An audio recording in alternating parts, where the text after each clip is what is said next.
o Partido Democrata começou a ser usado pelos globalistas? Olha, o projeto ele foi iniciado não só aqui nos Estados Unidos, mas na Europa, a partir da queda do Muro de Berlim.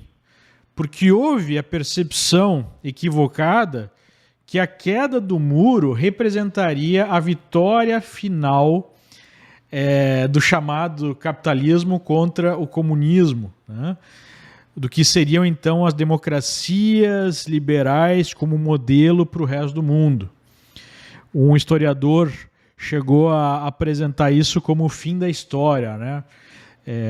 O modelo, né, de democracia ocidental, principalmente aquele existente na Europa, aquele existente nos Estados Unidos, seria aplicado em todos os países, incluindo até mesmo uma China, em que as economias avançadas investiram em peso, né, porque a China iria evoluir aí para um modelo de democracia liberal. Infelizmente, o que aconteceu foi o contrário.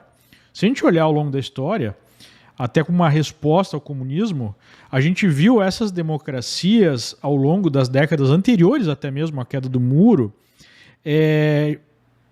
caminhando na direção de um Estado socialista, né? Um Estado com altos impostos e que então impediria, de fato, um livre mercado, em que você teria um peso maior do poder, não do povo, mas dessas elites que estão em cargos-chave. Aqui mesmo nos Estados Unidos a gente viu uma centralização cada vez maior do poder em Washington, retirando o poder dos estados.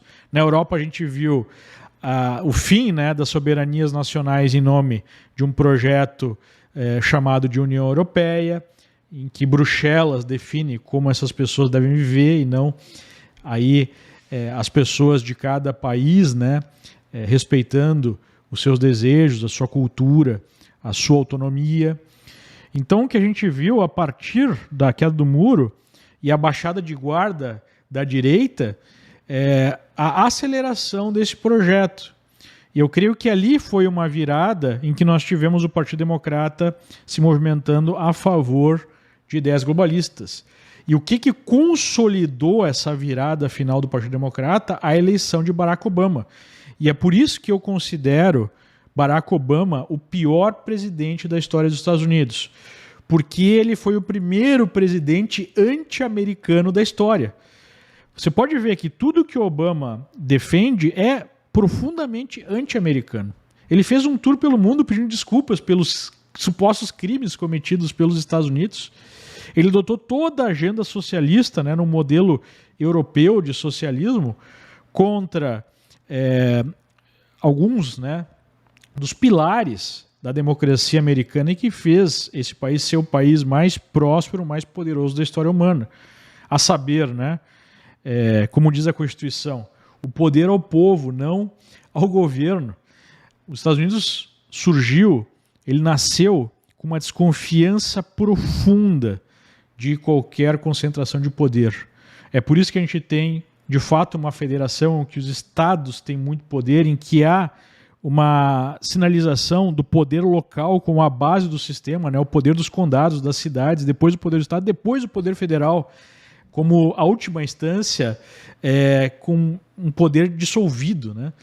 O que a esquerda fez ao longo do tempo foi subverter isso.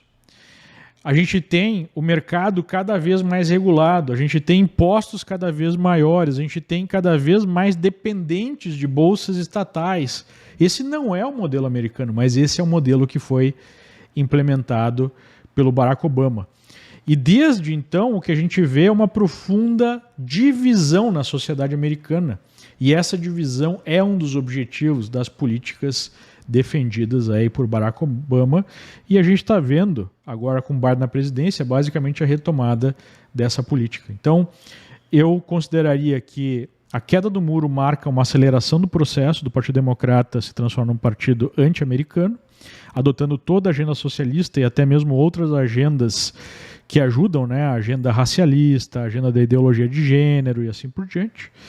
E agora a gente está vendo a aceleração ou a retomada, melhor colocando, desse processo com o Biden, depois de um movimento contrário que foi representado pela eleição de Donald Trump, né, que é um antiglobalista. O que os americanos, em geral, acham do Lula? Bom, em primeiro lugar, né, estando aqui nos Estados Unidos já há uma década, eu posso falar, de uma maneira geral, os americanos têm uma visão bem limitada do resto do mundo.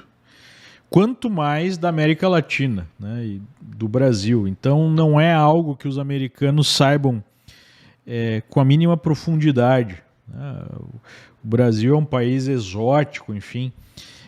Há uma percepção assim de um lugar estranho, distante e sem muita importância, né? Lembro da floresta amazônica, tem alguns casos de corrupção que vem à tona, uma situação caótica da América Latina em geral.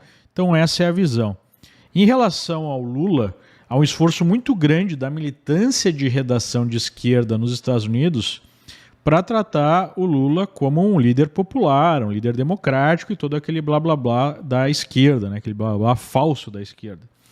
Então, para aquelas pessoas que sabem um pouquinho mais, depende, né? Se ela tiver um perfil mais de esquerda, ela vai ter uma visão favorável ao Lula. Se ela tiver uma visão um pouco mais direita, tiver um pouco mais de conhecimento, ela vai saber, né? Essa pessoa, quem é Lula? Um sujeito que foi condenado por corrupção e lavagem de dinheiro em 2 processos, no maior escândalo de saque ao Brasil para financiar um projeto totalitário de poder, e foi descondenado por conta, né, da Suprema Corte estar aparelhada pela esquerda. Essa é a realidade simples. Então algumas pessoas já sabem disso. Há um esforço maior nos últimos anos de uma integração das direitas pelo mundo, e para esse pessoal que está mais ligado a essa percepção. Mas então vai depender da sua linha ideológica por aqui, mas a esmagadora maioria do povo não tem conhecimento, não tem nem mesmo, né, a consciência que Lula é presidente do Brasil.